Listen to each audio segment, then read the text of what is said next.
धाकड़ खबर, बेखौफजुमा बेबाक अंदाज। धाकड़ खबर के न्यूज रूम से मैं आपके साथ हूं अकरम रईस खान। धर्म संसद के हालात से जुड़े हुए अपडेट्स का ताजा बुलेटिन लेकर एक बार फिर से आपके सामने हाजिर हो गया हूं। 6 जनवरी के इस बुलेटिन में 5 हिस्सों में पूरी खबर आपके सामने रखने जा रहा हूं। खबर के पहले हिस्से में बात करेंगे कि कैसे कैसे ताजा सिकंजा कस रहा है और अब लोग जेल जाने से बचने के लिए माफी मांगने लगे हैं। खबर के दूसरे हिस्से में आपके सामने रखेंगे कि जो लोग धर्म संसद में जहर उगलने वालों के खिलाफ कार्रवाई की मांग कर रहे हैं, उनके खिलाफ भी कुछ ऑफिसर्स, जी हां, नौकरशाह, जो पूर्व नौकरशाह हैं, वो खड़े हो गए हैं और भाजपा के नेता भी अपने बोल वचन, आशीर्वचन दे रहे हैं। इसके अलावा खबर के तीसरे हिस्से में आपको लेकर चलेंगे कि अभी भी यति नरसिम्हानंद जहर उगलने से बाज नहीं आ रहा है। बोलती हुई तस्वीरें हमारे पास हैं, आपके सामने रखेंगे। इसके अलावा खबर के चौथे हिस्से में बताएंगे कि कैसे कैसे नए नए मुद्दों को हवा दी जा रही है। और खबर के 5वें हिस्से में बात करेंगे मथुरा के कृष्ण जन्मभूमि मामले को लेकर अदालत में क्या हुआ। तो शुरुआत करते हैं खबर के पहले हिस्से के साथ।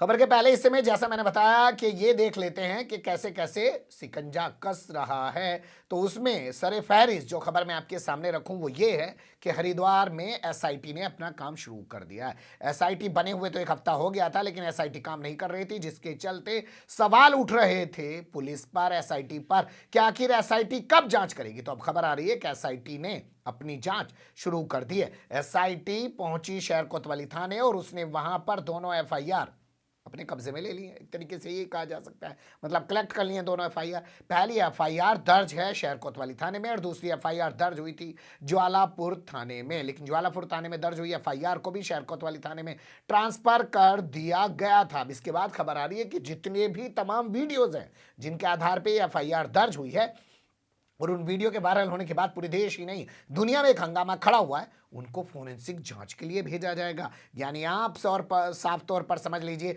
कि अभी भी हरिद्वार पुलिस फौरी गिरफ्तारी करने को तैयार नहीं है, तुरंत गिरफ्तारी करने को तैयार नहीं है। पहले वो पुष्टि करा लेगी जी, फोरेंसिक जांच से भेज के तमाम रिपोर्ट मंगा लेगी जी, फिर उसके बाद गिरफ्तारी करेगी जी। आप जानते हैं ना, हरिद्वार को धर्मनगरी कहते हैं, यहाँ से साधुओं को गिरफ्तार कर लिया और वो भी भाजपा की सरकार ने, तो फिर क्यों कर चुनाव लड़ेंगे। वैसे भी चुनाव सिर पे खड़ा उत्तराखंड का, और उत्तराखंड में हुई इस कार्रवाई का असर ना जी उत्तर प्रदेश में भी देखने को मिल सके। ये अलग बात है कि ये जहरीले साधु हैं, इनके खिलाफ कार्रवाई करते हुए पुलिस को ये नहीं सोचना चाहिए कि साधु हैं या कोई मौलाना है। जो भी इस तरीके की भाषा का प्रयोग करे उसे उठा के जेल में डालना चाहिए। इसके साथ ही दूसरा अपडेट आपके सामने रखे तो संत कालीचरण महाराज से जुड़ा हुआ वो अपडेट है। 6 जनवरी है आज, उसको रिमांड पे लेके गई थी Pune police. Pune police remand के बाद अब उसको कोर्ट में पेश करने जा रही है। आज ही उसको कोर्ट में पेश किया जाना है।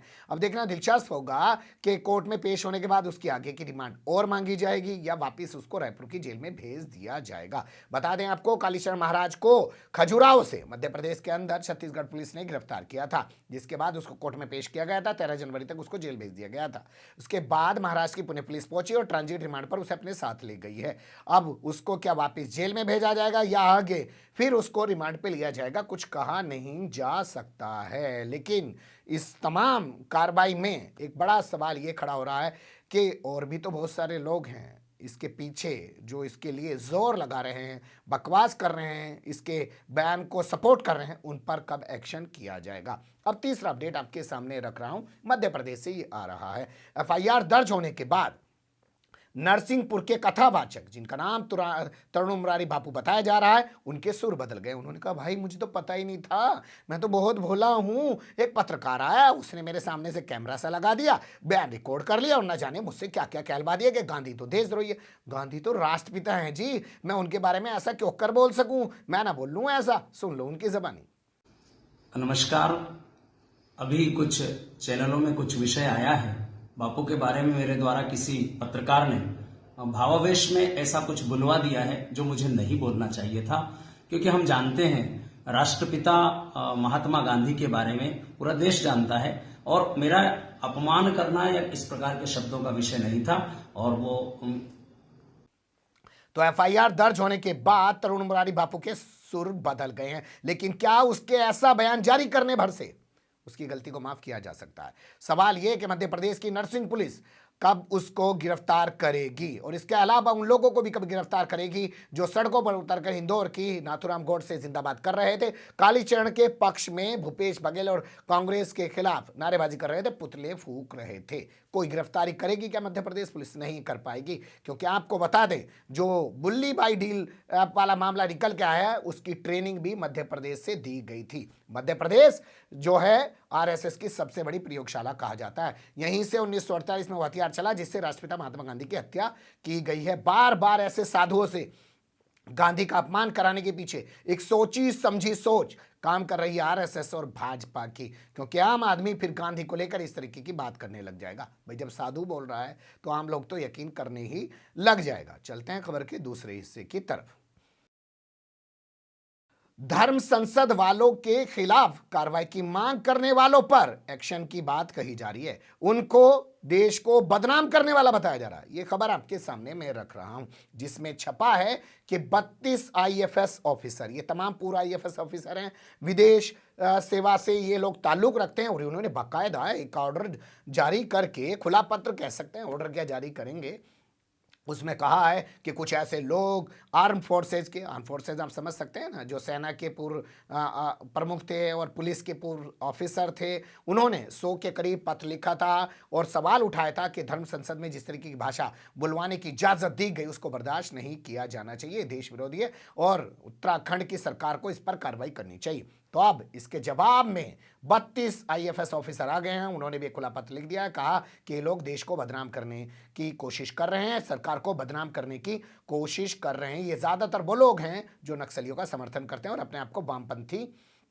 कहते हैं। ये कहते हुए एक लेटर जारी किया गया है। लेटर जारी करने वालों में कुछ नाम है हमारे पास, कमल सिब्बल, ये कपिल सिब्बल के भाई बताए जाते हैं। इसके अलावा आप देख सकते हैं वीणा सीकरी, ये एक नाम निकल के आया उसमें से, और लक्ष्मीपुरी, इन समेत 32 अफसरों ने ये नाम अपने दिखाए हैं इस लेटर के अंदर। हालांकि कोई पहली बार नहीं हुआ है। मोदी सरकार जब से आई है उस की टैक्टिस की ये रही है कि जब यशवंत सिन्हा मोदी सरकार की आलोचना करते हुए कोई आर्टिकल लिखते हैं अखबार में तो मोदी सरकार जवाब नहीं देती, उनके बेटे जयंत सिन्हा से आर्टिकल लिखवा देती है। ये चरित्र बना लिया इन्होंने, बाप के सामने बेटे को खड़ा कर दो। इसी तरीके से आपने देखा होगा कि जब भी फिल्मी दुनिया से कोई लेटर लिखा जाता था, खुला लेटर लिखा जाता था मोदी सरकार के खिलाफ, तो कुछ भोंपुओं को खड़ा कर दिया जाता था, वो उनके पक्ष में लेटर लिख देते थे। इसी तरीके से सेना से जब लेटर लिखा जाता था तो सेना के पूर्व अफसर जो इनके भोंपू हैं वो लेटर लिख देते। तो एक चरित्र बन गया है। इन्होंने इसी तरीके से पूरे देश का विभाजन कर दिया है कि ये अगर बोलेगा तो उसके सामने इसको खड़ा कर दो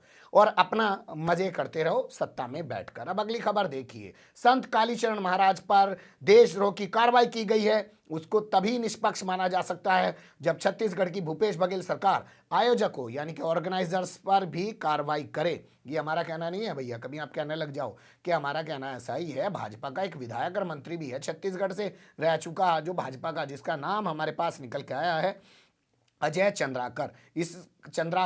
इसने इस तरीके का बयान दिया है कि भैया जब महाराज पे एफआईआर कर रहे हो तो महाराज को बुलाने वालों पे एफआईआर क्यों नहीं कर रहे। अब शायद ये भूल गया है कि इस प्रोग्राम में डॉक्टर रमन सिंह जो छत्तीसगढ़ के पूर्व मुख्यमंत्री हैं वो भी बैठे हुए थे और बताया जा रहा है वो भी खिलखिला के हंस रहे थे, खूब तालियां बजा रहे थे। तो क्या ये उनसे दुश्मनी निकालना चाहता है सही मायनों में, या वाकई में कुछ और कहना चाह रहा है जो सही तरीके से शायद ही कह नहीं पाया है। खबर के तीसरे हिस्से का रुख कर लेते हैं।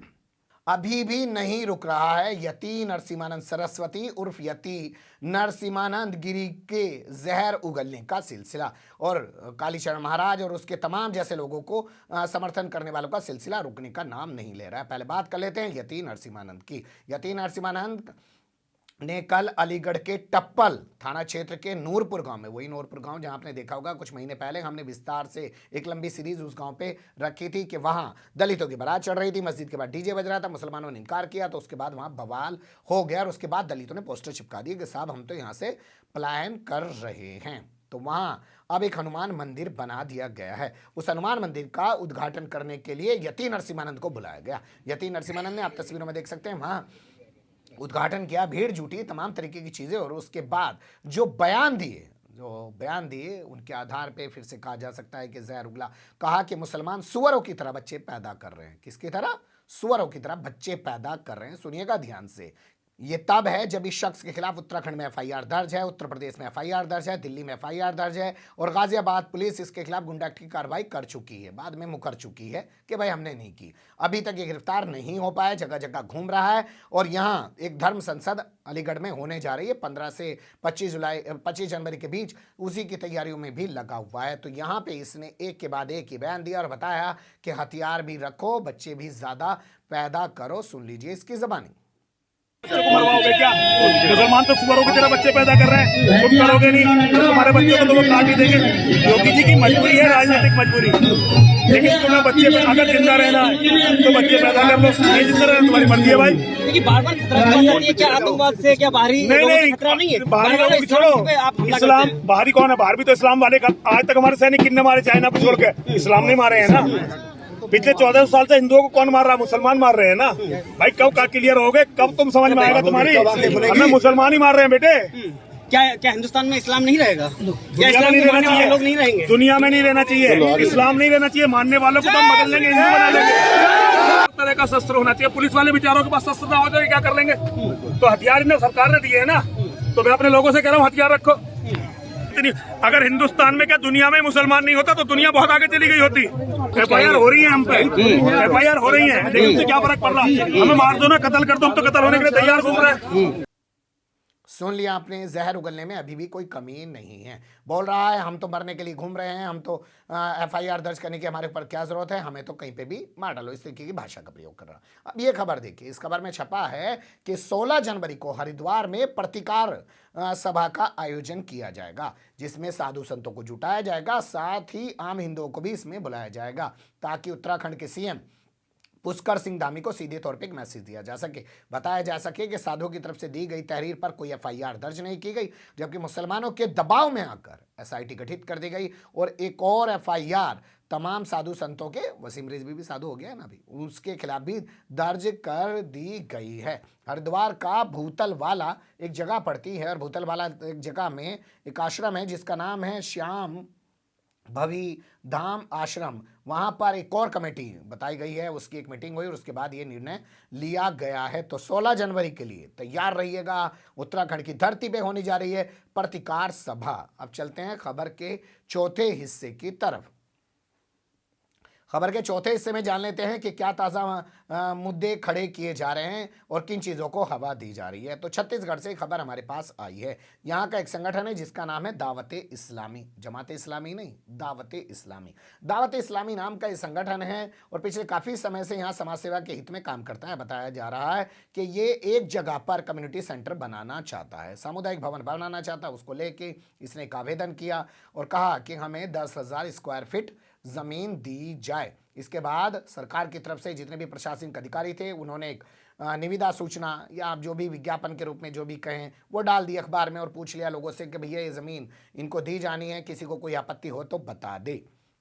ये मामला पिछले साल जनवरी 2021 का है, लेकिन अब इस मुद्दे को हवा दी जा रही है। कहा जा रहा है दावत इस्लामी नाम का ये संगठन पाकिस्तान का संगठन है, जबकि तमाम अफसरान बता रहे हैं कि भैया ये तो हमारे यहाँ पे रजिस्टर्ड है, काम कर रहा है पिछले काफ़ी समय से। तो हंगामा बर्पा कर दिया गया इस बात को लेकर कि इसको 25 एकड़, कितनी ज़मीन?